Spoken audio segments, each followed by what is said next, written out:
Hi, I'm Molly Suber Thorpe. I've been a lettering artist for a little over a decade, and I love working with ink on paper calligraphy and digital lettering on the iPad.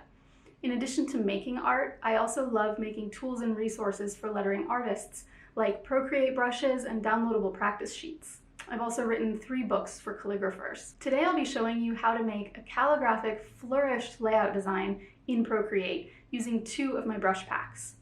Working with a short quotation, I'm going to walk you through my own technique for making organic, interlocking flourishes that result in a really beautiful, fancy layout design. The first pack is my Calligraphy Composition Maker, which is a powerful tool containing 65 brushes and layered files to help calligraphers practice their technique and learn new styles.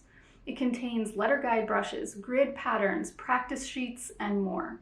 I'll be combining the Composition Maker with my Calligraphy Nibs pack, a set of realistic brushes that emulate pointed calligraphy pens. I designed these brushes for myself originally, and they're still brushes that I use in my own work on a daily basis. So without further ado, let's dive right into our layout designing. Our first step is to set up the canvas. So let's make one from scratch together. I want to make a square canvas here just so that this can become a drool-worthy design that we can post on Instagram. But of course, the technique I'm going to show you can apply to any layout size. So let's keep this at 2000 pixels by 2000 pixels and a DPI of 600. I know that's really high, but when I create compositions where I don't know yet if I'm going to be enlarging it a lot one day, I like to boost up this DPI really, really high. The maximum layers here are 130, and I know I'm not going to come anywhere close to that, so this file size will work great. And let's hit create.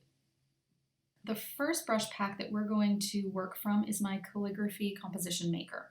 And this brush pack is really powerful. It has 65 brushes, but I'm not going to go through all of them today. We're going to stick with one component of the brush pack, which are these bar brushes. Okay. And these are calligraphy letter guides that come as stamps with the pack. And there are a number of them.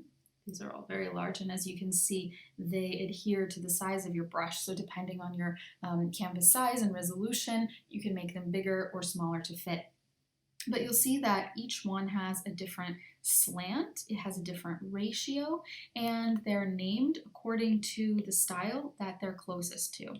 So, for example, this is a more modern one that has a slightly less steep slant. You'll have a lot of fun being able to go through these and experiment yourself with different styles and different ratios and different slants. But for today, I'm just going to select one, and I'm going to use these stamps that I have below each individual bar. These stamps are simply the bar right above it times 4. So let's use one that's pretty fun, like this modern 72 degrees. There we go. I tapped roughly in the middle of my screen, but I'll come up to my selection tool and eyeball this to be more centered on my canvas. Now if I zoom in, you're going to see that this letter guide I selected has a relatively steep slant, and it has 4 different letter guide bars. I want to just very quickly explain what those are. So some or many letter guides that you're going to see have only 3 bars. It doesn't include this top one. They have A sender, X height, and D sender. This one has a cap height, which is a more traditional letter guide. And by traditional, I mean more old-fashioned. And all that means is that the capital letters, remember it's called cap height, the capital letters are going to sit between your cap height line and the base line. And your ascender letters, which are things like L, T, K, H, B, those are coming up to the ascender line. So this is a way of creating lettering that has uppercase letters that come up higher than your ascender letters. But all the rest of the guides are the same ratios that you would normally expect.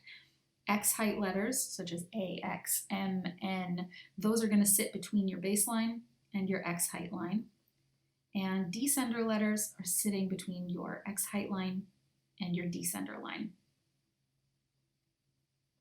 If that doesn't make a lot of sense to you, don't worry, because you're going to see as we go how I utilize this in my work. You can see that I chose a very contrasting bright color, this bright purple, and that's just because the lettering that I'm doing today is going to be black and I want to have a lot of contrast. So here in my layers palette, I'm going to create a new layer. In fact, let me slightly turn down the opacity of my guides. And for the sake of you watching at home, I'm just going to start naming my layers so that when you look at my layer palette, it'll be easier for you to parse. So now I have a new layer called Sketch, and I'm going to come down to a darker color, black. And now I'll switch over to the second brush pack I'm demonstrating, which is my Calligraphy Nibs brush pack. This comes with 6 realistic nibs that emulate pointed pen calligraphy, and at the bottom I have this bonus monoline calligraphy pen. And among other things, you can use this for finished compositions, but among other things I like to use it for quick sketching. So I'm tapping it and I'm just going to make sure that my streamline is somewhere in the middle. And this means that I'll be able to sketch relatively realistically without having to sort of wait for the very tiny lag that exists when streamline is turned all the way up. So making sure I'm on my sketch layer, I'm just going to start writing out my quotation in a very, very loose, rough style. The point here is only to get a sense of how many words per line I'm going to have, how many lines I need, and what the general spacing of the composition will be. The quote I'm using is a great one by Maya Angelou. She says, "You can't use up creativity. The more you use, the more you have." So that's a pretty good length for the size of composition that I have here, and I'm just going to start quickly drawing it out. Whatever lettering style you are most familiar with already, you can just use here, even if it's just basic cursive. And remember, I am adhering to these grid lines from the cap height all the way down to the descender, as I already explained to you previously, and I'm trying to adhere as closely as possible to the slant lines. So for example, the downstroke of this T adheres to the slant in the guide. So we have here, you can't use up.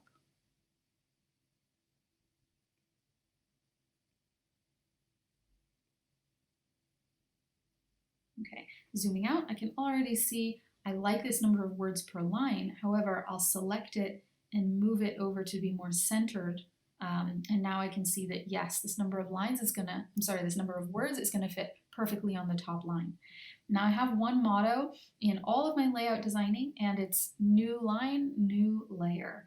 So this makes it a lot easier to move around your composition later. So I have my first line done, and I'll tap a new layer and keep going. The word creativity is really the primary subject of this quote, so I'd love to get it on a line of its own. And conveniently, it is a longish word, and with flourishing, we can make it even longer. So again, I'm just using such a basic lettering style here. I'm going to be adding the flourishes later. So let's see if we can eventually get creativity on its own line. Make new line, new layer, and keep going. Here on creativity, this needed a period at the end. So the beginning of the next sentence has an uppercase letter, of course, which means that it comes all the way up to the cap height. If you don't feel confident yet in even your most basic lettering styles, that's okay. You know, honestly, this is a great way to practice. One reason that I made the calligraphy composition pack is so that I can create these guides that are going to make it a lot easier for professional calligraphers and beginners alike to practice different styles. So really don't feel intimidated by this step. I want you to feel like this is a great way to learn and practice your lettering in addition to your flourishes and layouts. So new line, new layer. Here I need a comma. New layer. The more you have, we're saying here.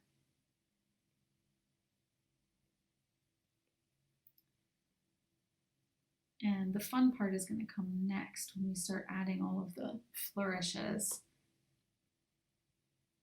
The more you have. And see again, while I am adhering to the baselines and slant, I'm doing so relatively roughly. I'm not being a stickler and doing a lot of erasing, but when I do see some very poor spacing, like between the letters, between the words here, I did come back and select that word and move it really quickly. All right, I actually think that the number of words per line here is excellent. So I'm going to come and turn off my guides layer.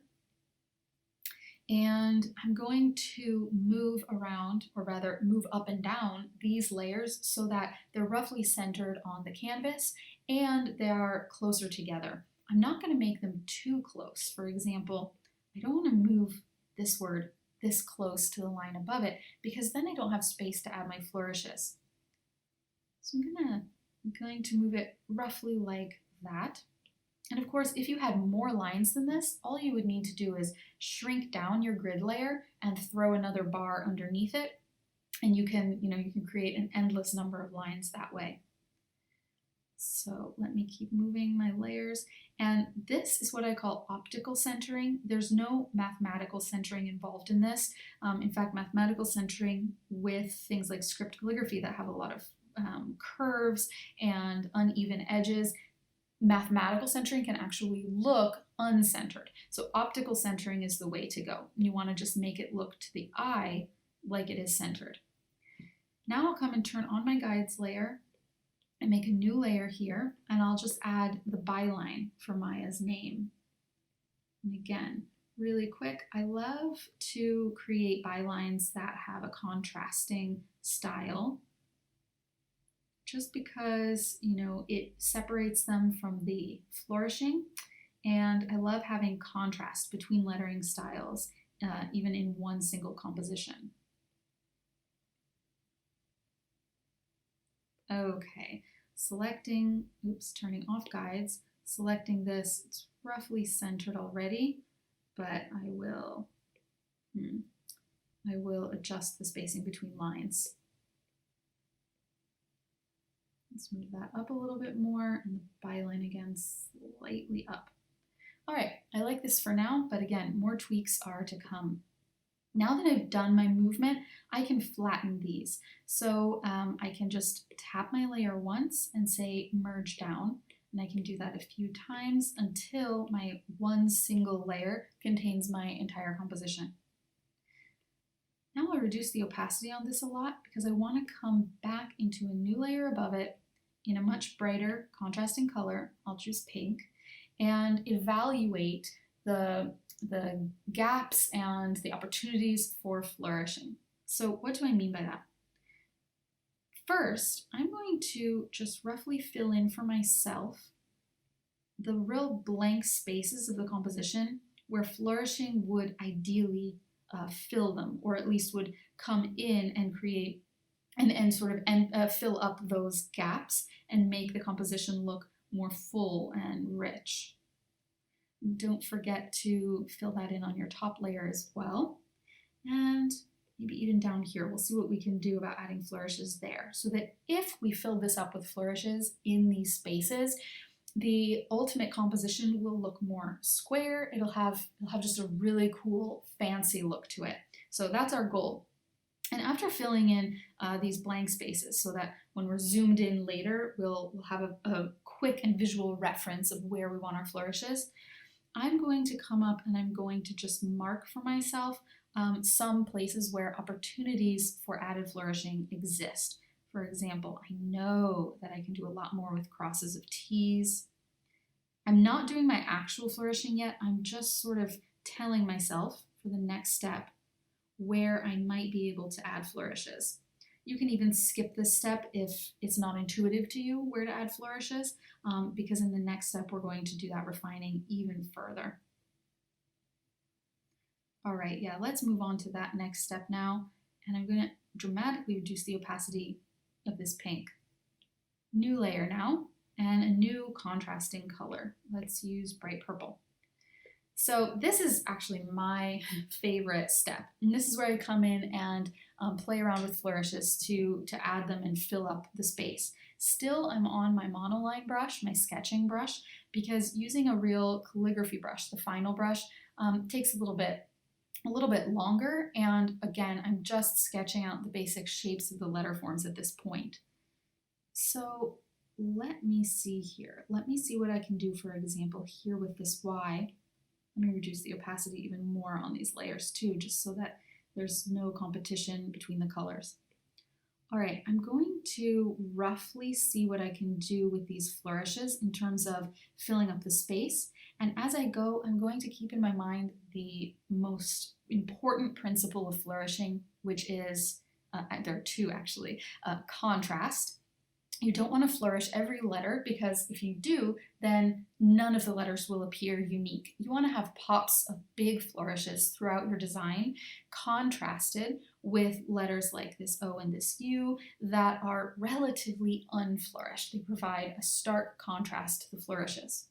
And the other important flourishing principle that I always tell my students is that just because flourishing is decoration doesn't mean it should be small. In fact, a small flourish, like this on this Y, this flourish looks a little bit amateur. It looks a little bit childish, doesn't it? It doesn't look formal and elegant. If you make it larger though, like I did here on this Y, you immediately have a sense of openness, lightness, formality that that is really going to add a lot to your final composition. So keep that in mind. It is decoration, but it should still be pretty big. So let's keep going here. With the principle of contrast in mind, I'm not doing any added flourishes to these letters. And I am going to try flourishing the cross of this T a lot. I'll keep zooming in and out regularly to see how I like what I'm creating. But we can always go back and change things once the final design is done, so that we can make sure that the whole thing is cohesive from line to line. Okay, I think I almost like that now.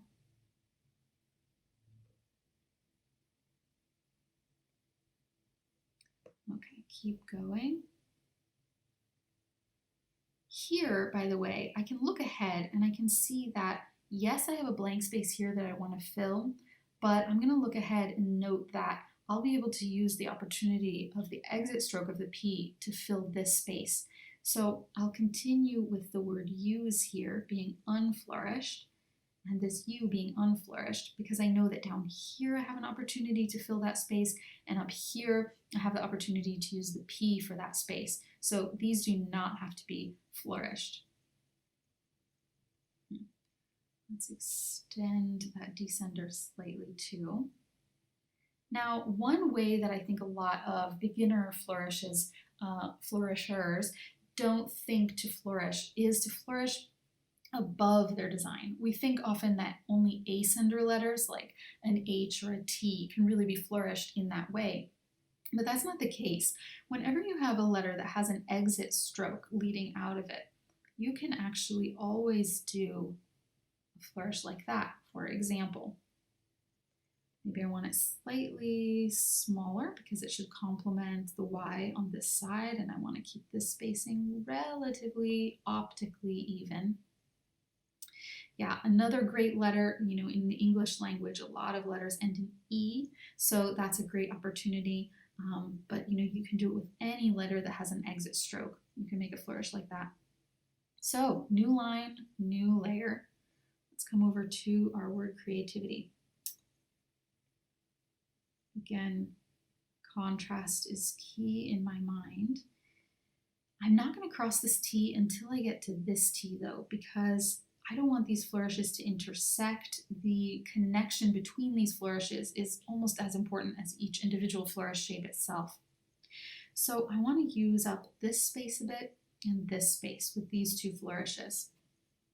So let's just play around a little bit here.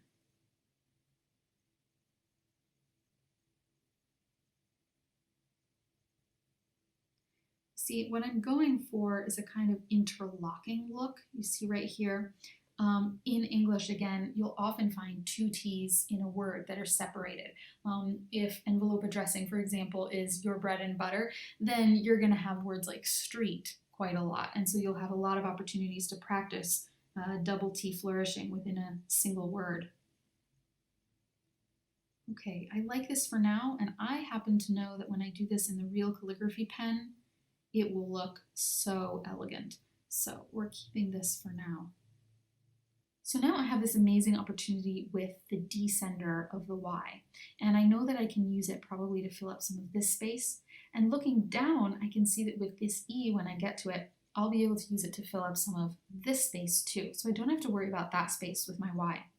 But I would also love to fill up a lot of this space too, because again, looking down on this line, there aren't actually any ascenders. There's not going to be much opportunity to have upward flourishes in these words. So if I can get my Y to fill up those two spaces, that would be ideal, but that'll take a pretty big flourish.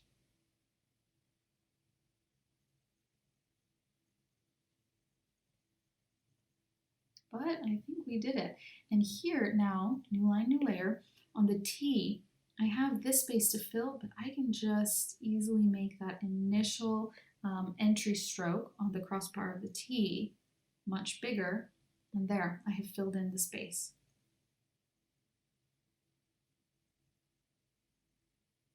I can even make the initial stroke of the T a bit lower so that I can begin to fill up this space a little bit. Now, in a lot of letters, we have what's called an overturn, and that's this shape. In calligraphy, you have overturns, which are this shape, and underturns, which are this shape. And those two are found in so many letters. Even the M has both an overturn and an underturn. Every overturn is an opportunity to move upward a little bit and create larger rounded strokes. So here on this M, I can create an overturn that's a little bit higher than the X height. Immediately that adds a lot of elegance. Again, another overturn where I can have a lot more fun. Okay, let me see on this Y. I have a feeling I'm going to use this Y as well to fill up this space and this space, but I want to wait till I get to this H to see how much space I need to fill here. So for now, I'm just going to make this Y as usual, knowing that most likely I'm going to come back and do some erasing. Oh, and look, before I said that this E might use some of the space up here, but in fact, I don't know if that's going to be necessary. No, I actually like the flourish that I did on this Y, so I'm going to leave the E unflourished and move on to new layer, new line. Now here, I can fill up some of this space for sure with the top of the H. So let's see, I'll make that as large as I possibly can. And then this is only the amount of space to the left of the Y that I'll have to fill.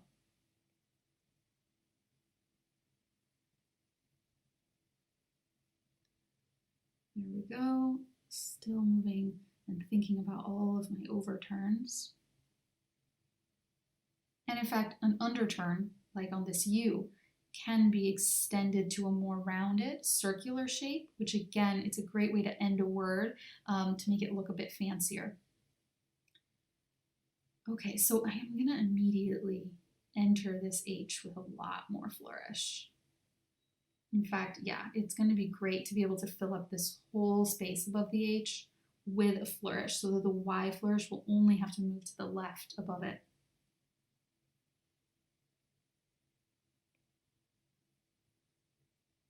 Yeah, I'm going to make this E a little bit more rounded since it's not only the last letter of this word, it's the last letter of the entire quote. So why not finish with a bang? Okay, coming to the previous layer, I'm getting my eraser tool and I'm just going to erase that Y there and come back in, and what we're going to do is create a faux connection. It's not that common, but in script calligraphy, you don't always have to have every letter connect in a natural way, so long as the viewer's eye can still move smoothly across the line. So what do I mean by that? I can make my Y descender come down sort of like this. Yeah, and then the O connects to it with this technically unnecessary connector stroke, okay? And the viewer honestly isn't even going to notice. It's adding a sense of cohesion. Without it, there would be a gap in the word that the viewer would be able to see. So we want to create that little faux connection there. All right, and then just to complete this particular purple version, I'll just go right back over Maya's name. I'm not going to even add, I'm definitely not adding any flourishes to this style, and I'm not even going to add any sort of adjustment whatsoever. Okay, great. So now I can turn off the two previous layers, meaning the black lettering and the pink notes. And I'm left here with this beautiful design that I'm going to quickly look over and make sure that there's no instance where words have wonky spacing or the whole line itself is uncentered on the canvas. I can immediately see that Maya's name is not exactly centered, and the line above it is not optically centered either. Sometimes it's helpful to turn off magnetics here so that you have the freedom to move around without any snapping. Okay, now I want to group all of these layers so that I can move them together as a unit. I don't yet want to flatten them because I still might want to do a little bit of movement. So the easiest way to do that is to very quickly swipe right on all the layers you want to group together. This will turn them all blue. And now up here in the top right, I can hit group, and I have one group where all of the lines are together. So now if I hit the selection tool when my group is selected, I can move around my entire composition. Now I have optically centered every line and optically centered the composition as a whole.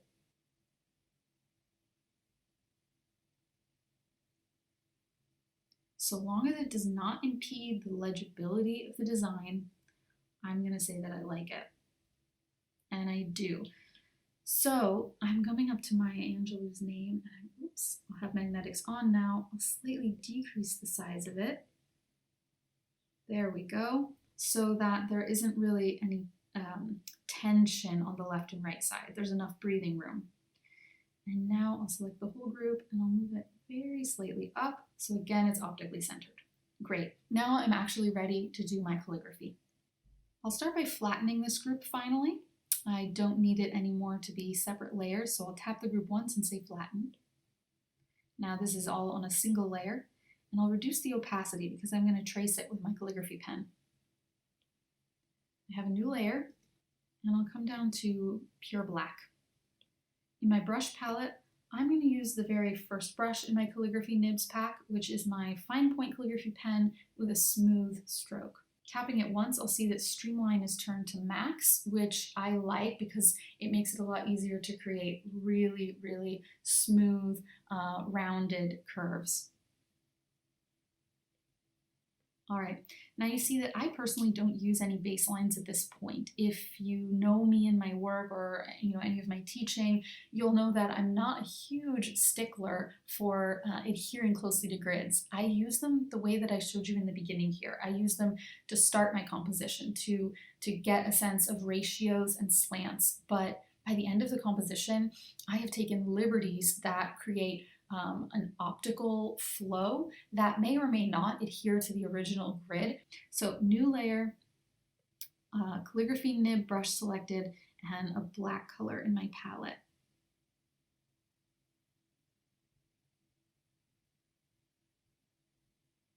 I had someone recently email to ask me, is there a setting on the iPad that turns the up and down strokes of calligraphy pens into the appropriate thick and thinness?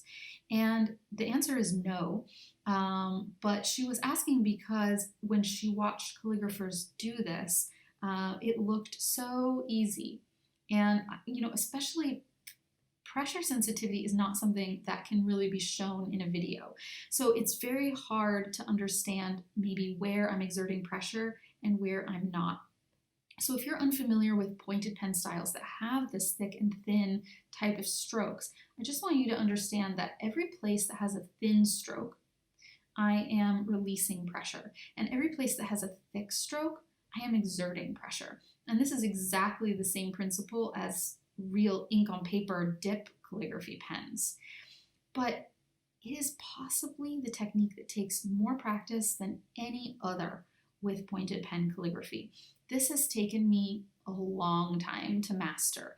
And if you remember when you learned to drive a car, well, if you ever learned to drive a car, when you were first learning, the brake pedals of that car were probably pretty hard to get used to, right? You were probably stopping and starting quite abruptly, and it took you a while to learn that car and learn the exact pressure needed for a smooth stop and a smooth acceleration.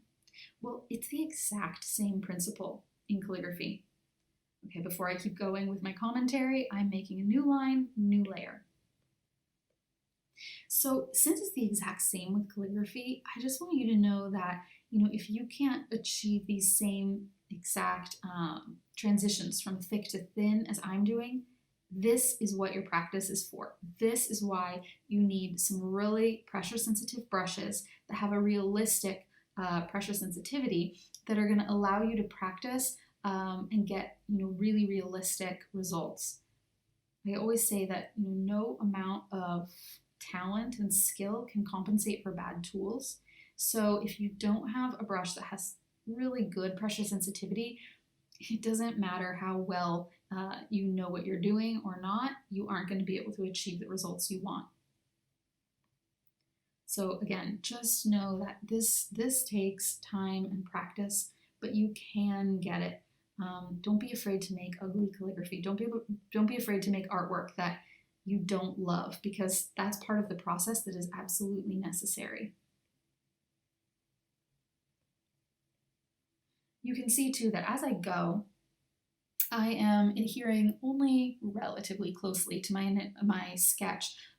For example, very often what happens is that ultimately you start where your sketch started and you end slightly to the right of it, sometimes a lot to the right of it, because you're connecting letter spacing as you go, and in real calligraphy you often expand the connector strokes between letters too. So you sometimes or often end up to the right of where you started, and that's fine, but that's another reason why new line, new layer is so important, because now we can go back and optically recenter our lines. If you're practicing flourishing, it's really important to practice small and large flourishes. When you're doing a large flourish like this Y, you want to do it in one smooth stroke. You don't want to lift your pen, and you don't want to slow down. You don't want to go too fast, but you want to do it at an even speed in one stroke. That's why I'll do it again. That's why I had zoomed out to this point. I didn't want to start at this point because I wouldn't be able to flourish it all the way to the right. So I zoomed out to this point, and I really moved my arm in making the flourish. I know you can't see it, that's why I'm describing a lot more than I move my hand or my fingers. The larger the flourish, the more the movement comes from your elbow and your shoulder rather than your wrist. That's true of iPad calligraphy and ink on paper calligraphy. If you're looking to master your flourishing, honestly, working on the iPad is one good way, but using analog tools is equally good because it's about building muscle memory, and that's going to apply to any medium that you use with a pen.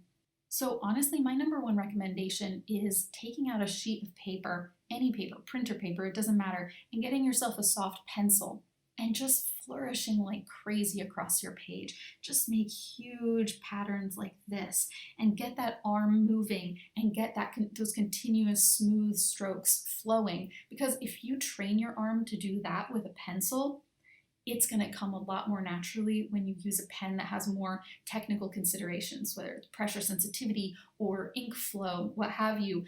When you build up those movements in your arm, it's going to benefit you, just like a piano player learning scales. Okay, new line, new layer. looking also at the work of calligraphers you love, like following them on Instagram. And instead of just loving their work, the next time you see calligraphy that you really love, take a moment and ask yourself, well, why do I love this? What specifically, from a technical standpoint, from a layout standpoint, what do I like about it? Is it the colors? Is it that the artist adhered to a strict baseline or didn't adhere to a baseline at all? Is it that there are really thick strokes and really thin strokes? Or maybe it's because the strokes look relatively uniform. All of these questions that you can ask yourself are going to help you in your own work when you're making aesthetic decisions about your own designs. It will also help you to learn how to critique your own work very productively, so that if you create designs that you love, you can figure out what you loved about them so you can replicate it, but you can also figure out what you don't like so that you can change it. I think it's very easy to compare ourselves to other artists that we admire and easily forget a couple things. Forget that it took them most likely a long time to get to that point, and forget that artists don't show their ugly work publicly. They don't show their mistakes. Here, I'm going to come in with my eraser rather than undoing that whole word. I didn't like the entry stroke of the U. Great. New line, new layer. So it's easy to forget that you don't have the benefit of seeing the artwork that the artists you love rejected. And that's understandable. Artists aren't going to publish the work that they don't like, but every artist makes work that they don't like. You're not the only one. So if you are suffering from what I suffer from too, a lot of people do, which is the negative side effects of comparing yourself to other artists, just try to bear that in mind. It took them a long time to get to the professional level that they are at, and they still make designs that they aren't happy with and that you'll never see.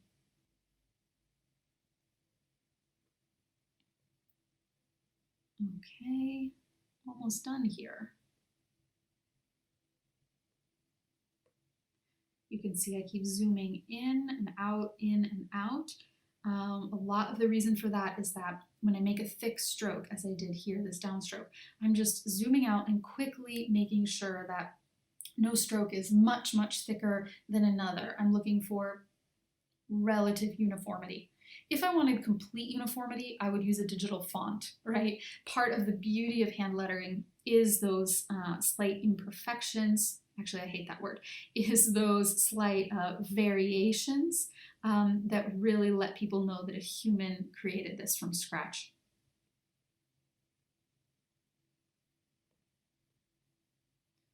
So here again, you can't see it, but I am using my arm to move to make that flourish.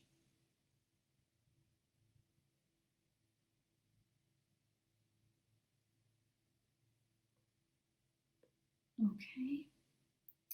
And now oh, I forgot this entry stroke.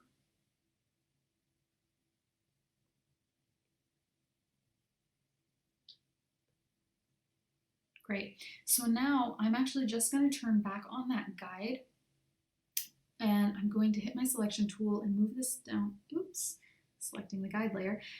Move this down to my Maya Angelou line, because for the first and only time in this composition, I really want to adhere very strictly to these lines and to this height, because this lettering style I chose for her name is a lot more uniform, and so having wonky slant lines and heights is going to be much more visible to the eye and look like a more whimsical amateur style, and that's not what I'm going for in this particular composition. So new line, new layer up here. I'll zoom in quite close, and I haven't changed my pen. Even though my initial design here was a monoline, when I make upstrokes that are thin and downstrokes that are thick, I can achieve a much fancier look. Okay, I'm gonna make my thick strokes adhere to the slant line. Yeah, I like that better. So these thick strokes adhere to the slant. Maybe we'll do something kind of cute here. Yeah. Okay, I like I like that. Okay, I've defined my general style. So I'll make my downstrokes adhere to the slant. I'll make my horizontal cross strokes, like that one, adhere to, or to be parallel to the baseline. I'm going to change this Y style here. Making precision uppercase letters is deceptively difficult with calligraphy. Before I move on to the next word, I'm going to change the spacing on this somewhat to be a bit more even, because you can already see that it's uneven. It's deceptively difficult. So when I see an ink on paper calligrapher who has created gorgeous, quote unquote, perfect calligraphy in an all lowercase style using an ink on paper dip pen, personally, because I know what skill is required for that, I'm pretty blown away. You know, flourishing and fancy letters takes a lot of practice too, but there's something about, you know, making these super parallel lines. Oops, I'm making an N, which starts with an upstroke. There's something about these parallel lines that are perfectly straight that are really hard. Straight lines are harder, for sure, than curved lines, always. You know, people talk about how it's really hard to draw a perfect circle by hand, and that is true. Freehand circles, perfect circles, are hard. Freehand curves, much easier than freehand straight lines. If it's important to you, by the way, to create perfectly straight lines in Procreate, all you have to do is draw your line and then not lift your pen, and it will snap to be a perfectly straight line. Same goes for circles. So let's say I want this there to be a perfect circle. All I did was draw my circle and didn't lift, and it snapped to an elliptical shape.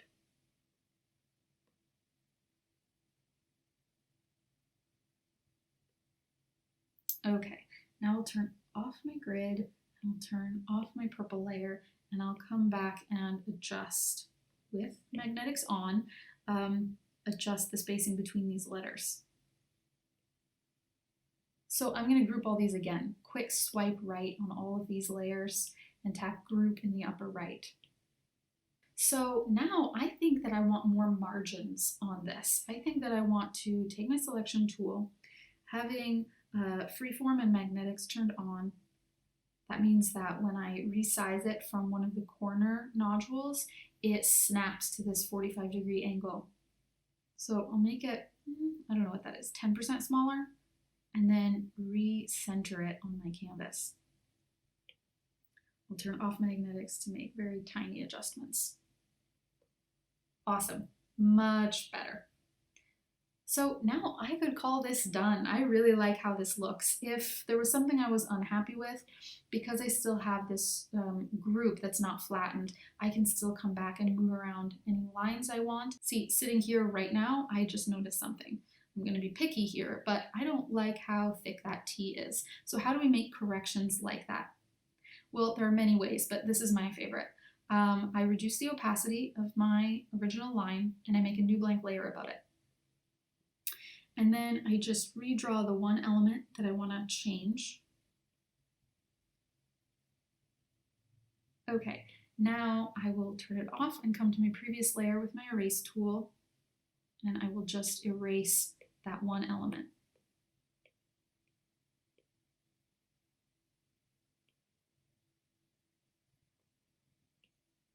Turn back up the opacity, turn on my other layer, tap once, merge down, and then go in with my brush to fix any sort of connection that got messed up. Ooh, I bet you at home noticed this. I misspelled Angelou. Cool, get to do another fix. Turning back on my guides, I'll recenter it here and quickly fix this problem.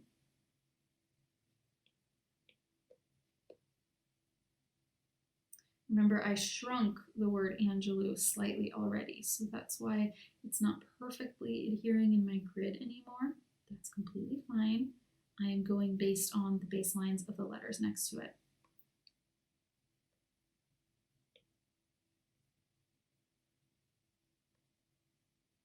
Okay, so now I could call this composition done, but I just want to recolor it and show you how to do that.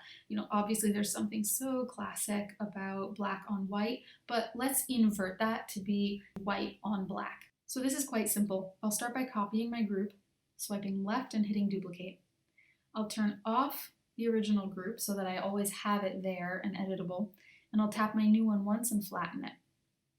I'll create a new layer right above it, tap once and say clipping mask. This is a non-destructive way of recoloring your artwork, and you'll see what I mean by that in a moment. I'll come to pure white or very, very pale off-white, tap my new layer once and say fill layer.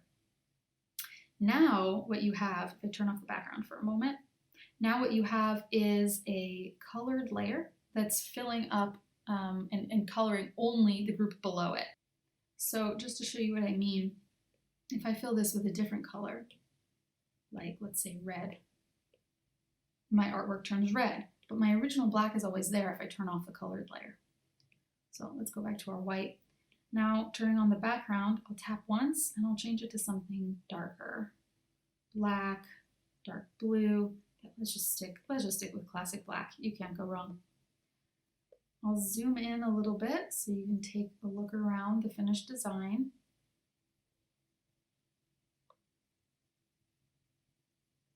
You have a flourished composition.